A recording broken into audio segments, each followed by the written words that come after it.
Welcome back from the break, everyone. Thank you for joining us for another episode of Independent Thought. My guest for today is Chris from The Left Speaks. He is a Twitch streamer and he also has a YouTube channel. Chris, thank you for coming on the show today. I really appreciate it. Appreciate you having me on, Desmond. Yeah, absolutely. So I found you on, I believe it was on Twitch, a few weeks back, and I thought that you had some really great content. I remember looking over a few different videos of yours on your YouTube channel, and I wanted to bring you on today just to have have a few different conversations in general, because I thought you had really some great points to talk about. But before we get into all of that, whenever I have a fellow creator come on, I think it's always customary to have them talk a little bit about themselves and what their channel is all about. So really quickly, tell us all, what was the motivation behind starting The Left Speaks? What sparked you wanting to do this for yourself? Well, I greatly appreciate you having me on. Really, my main motivation, I've always been interested in politics and history. That's where my degrees were originally. I don't focus in that world professionally anymore.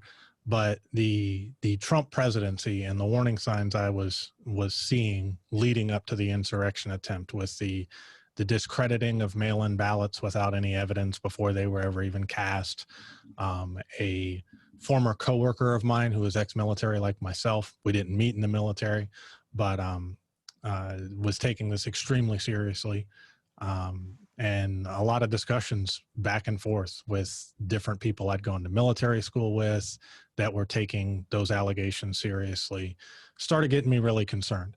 So, long story short, a lot of Facebook conversations turned into, hey, maybe I can reach out to more people.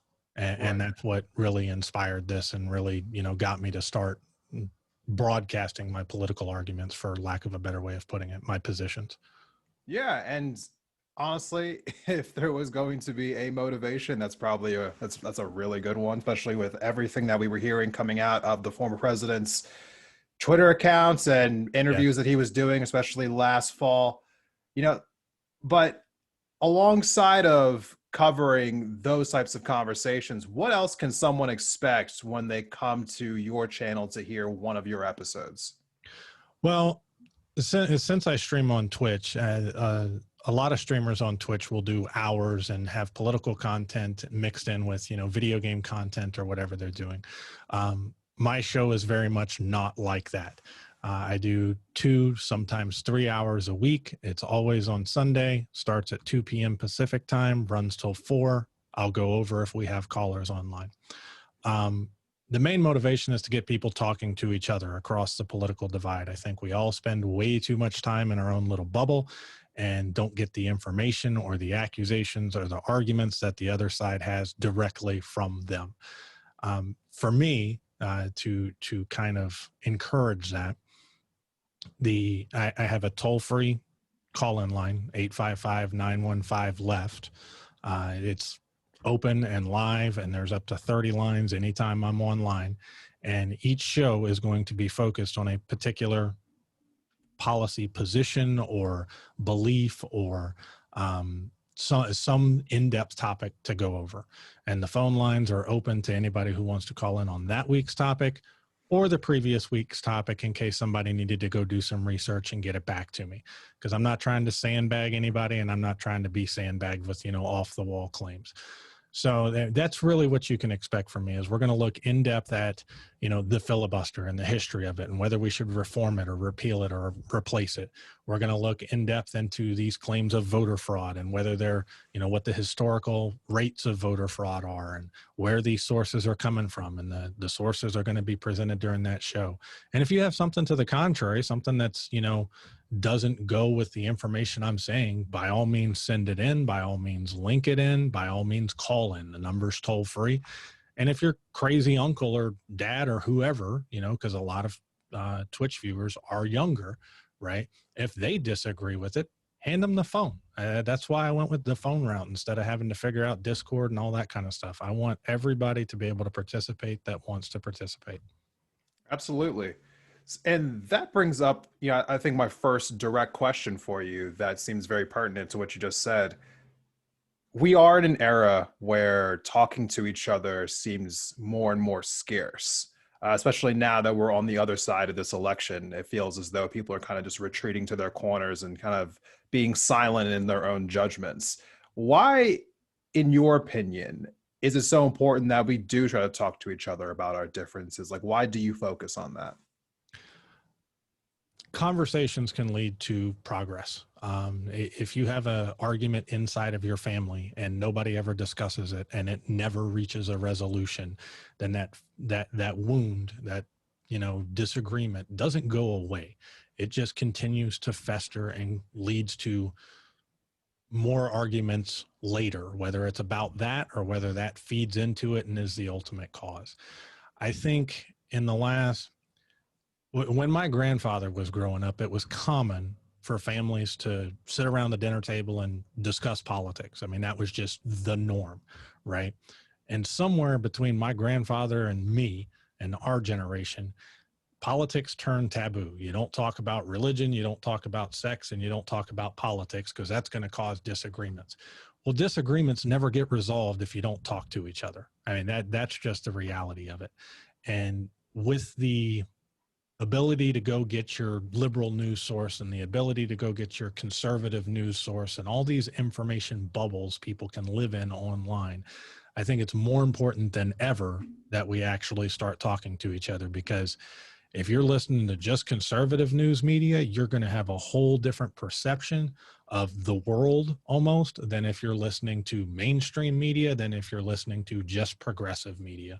So like I said, if you've got something I don't, I'm not interested in letting ideology stand in the way of reality. So call in, present your case, and we'll go over it, because I'd rather be right at the end of the day than cling on to a position that's wrong. And I think if we can get more Americans back to that, then ultimately that will help this country. Calling into a show to discuss topics, I'm sure, can be very intimidating for some people. I definitely, I could understand why some people would have a hesitation, but for those people who do call in, is there a reoccurring theme or like reoccurring set of questions that you find yourself getting when callers want to talk to you? No, because it's centered on the episode. I've had repeat callers that will, call in wanting to talk about this show, about BLM, for example, and then the next show will be on the insurrection. Pardon me. Oh, it's no big deal. That may be a work-related call, so if it rings again, we may have to pause. I apologize. But it's centered on the episode. So, like I said, I've had, a repeat caller who's now become a streamer in his own right. That, we'll talk about Black Lives Matter one show, and then the next show we'd talk about, the insurrection attempt and where he's at on it, and, the evidence I'm presenting, and then we'll talk about the filibuster or DC as a 51st state. There's really not a consistent, hey, let me call and ask you about this one off the wall thing. Like I said, I try and center the conversations on that episode or the previous episode.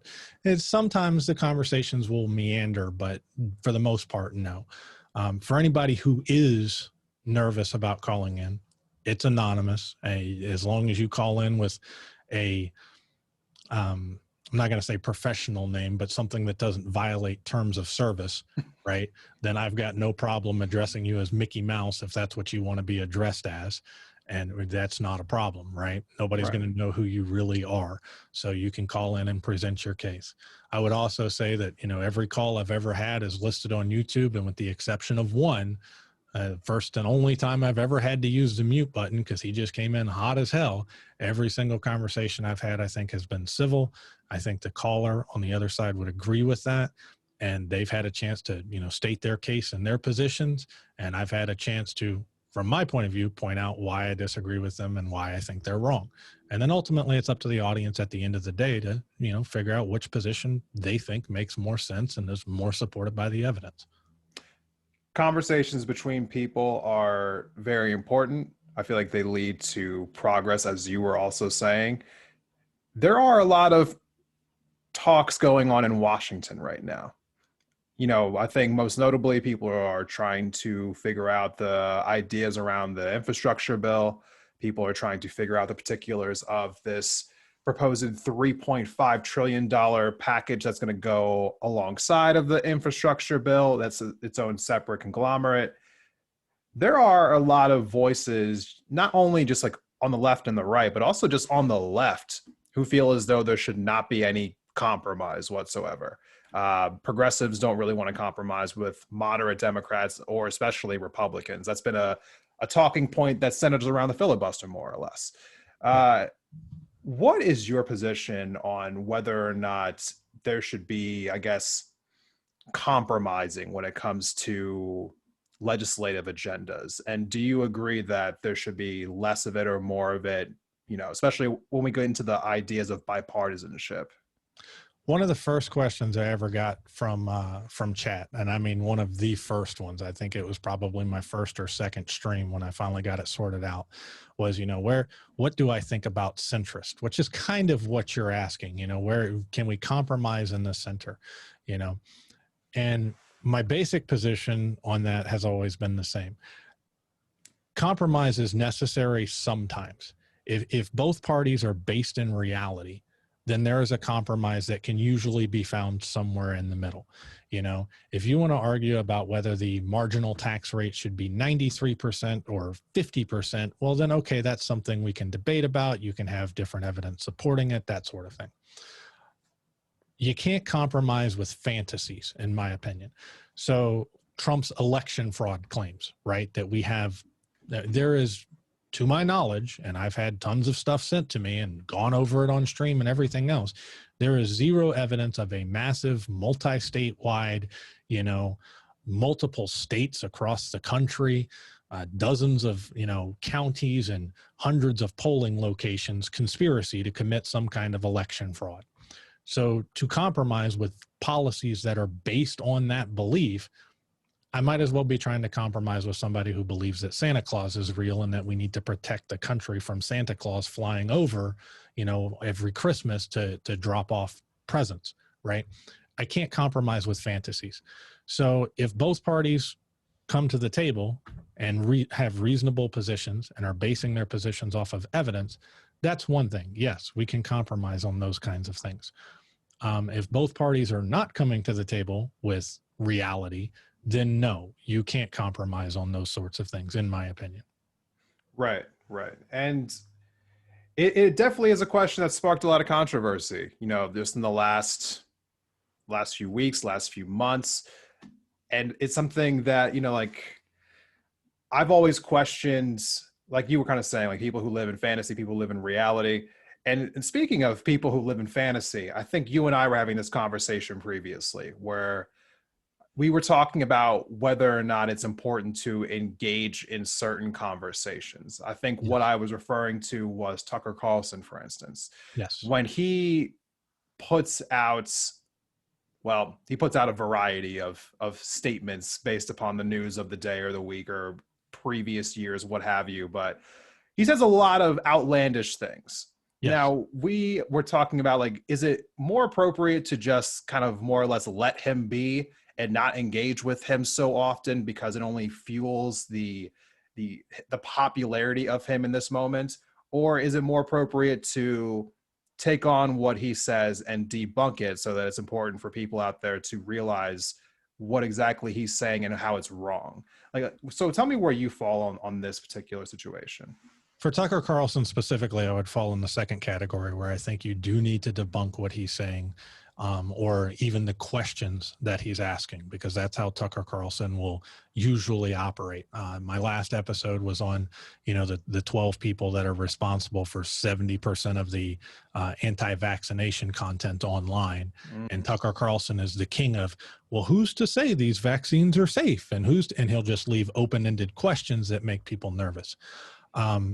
Anybody that already has the kind of platform that Tucker Carlson has, in his case, the most popular cable news network or cable news show, and has been for quite some time now, me going out and debunking it, in my opinion, is not promoting his content any more than it already is.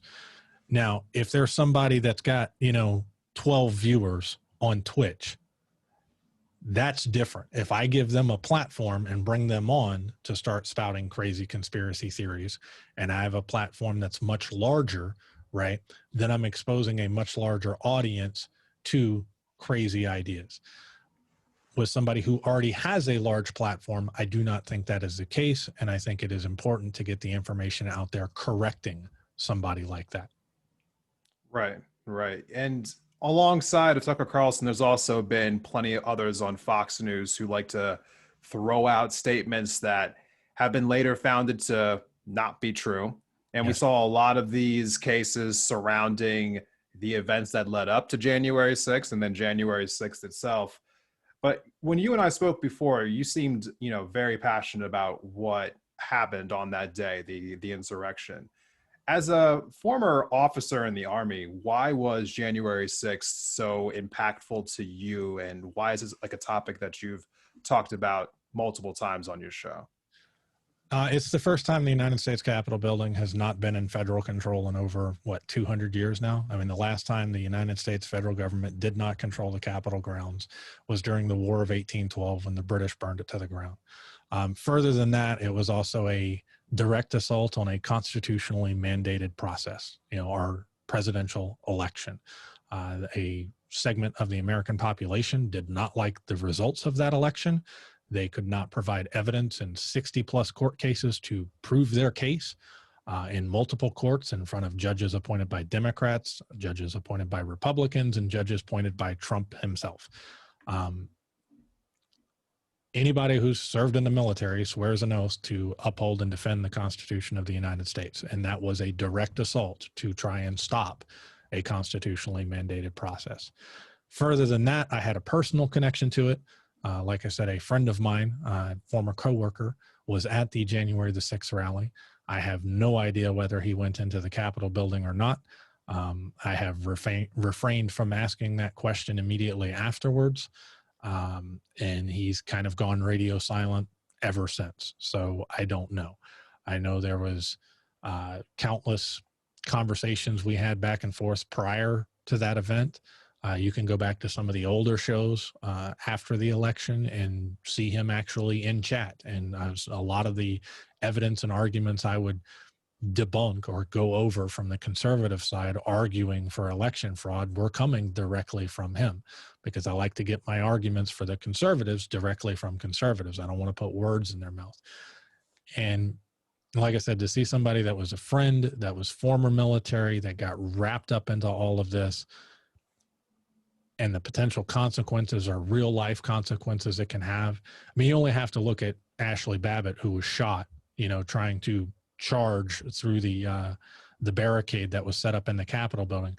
Former Air Force, had been an Obama voter, got wrapped up in all this QAnon conspiracy theory bullshit, pardon the language, and nobody took the time to actually talk to her and try and reason her out of this position. And when you get in that bubble, I mean, it's real hard to break somebody out. And this is my small attempt to try and do something about it. That's all it is. Right. And so tell me a little bit more about that. Like what were you hearing from the conservative side about their claims on voter fraud specifically? And how did you address them? Because I know that we've all largely heard that there were plenty of conservative voices that were talking about voter fraud. But I don't know that a lot of people on the left really took the time to even listen to what the claims were. What claims were people basically trying to throw at you that you had to debunk? And so I'll give you a couple of specifics because it's been a few, months now since I did a lot of specifics on those. And then some from the recent Arizona audit that's going on, because I did an in-depth show on the now fourth audit in Arizona. One specifically at the time that was relayed to me by my friend that's gone over on air was that a bunch of dead people had voted in the state of, I believe it was Pennsylvania. And they knew this because if you went to the Pennsylvania voter rolls and you sorted by date of birth, there were a bunch of people that had been born in 1900, the year 1900, that were listed on the voter rolls and listed as having voted, essentially. And this was apparently going viral on TikTok.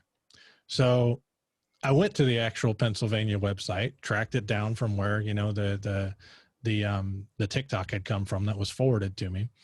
And if you went and clicked on the sort by age number, it specifically said that, you know, there were several hundred people essentially that were listed with a date of birth of 1/1/1900 because they had been domestic abuse victims and they wanted to hide their date of birth from the people that, you know, had been abusing them. So you couldn't run these folks down. It was basically a way to shelter people who had been victims of abuse previously. You had to go through a court process and all this kind of stuff to get that into place. So in other words, there was a legitimate reason for this, and that had been before the election was ever cast.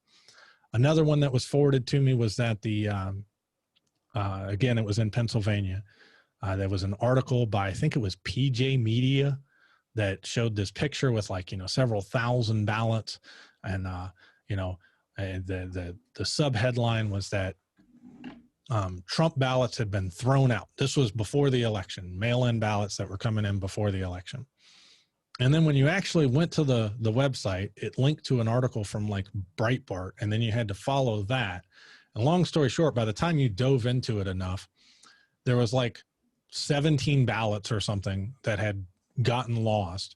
And when it was found that they had lost found that they were lost within like 3 days, the FBI had shown up to investigate this. I mean, I don't know how much more seriously we could have taken it over 17 ballots. But when you looked at the initial article, I mean, it's showing a picture of, like, you know, these just bags of ballots, like there's thousands of them that got lost. That's not the case. And a lot of conservatives, the ones that legitimately believe this, not the ones that find it useful, because I draw a distinction between the two. I think there are people that are pushing this, not because they actually believe it, but because they find it useful.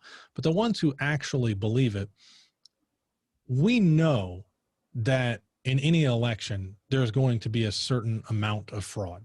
The historical rate of that is like 0.0009%. It's more likely that I'm going to get struck by lightning going to vote at the ballot box than it is that I'm going to go cast a fraudulent ballot, essentially. So when you say, hey, I found some voter fraud, yeah, we should look at it. Yes, there should be consequences from that, but that's not what you're claiming in this case.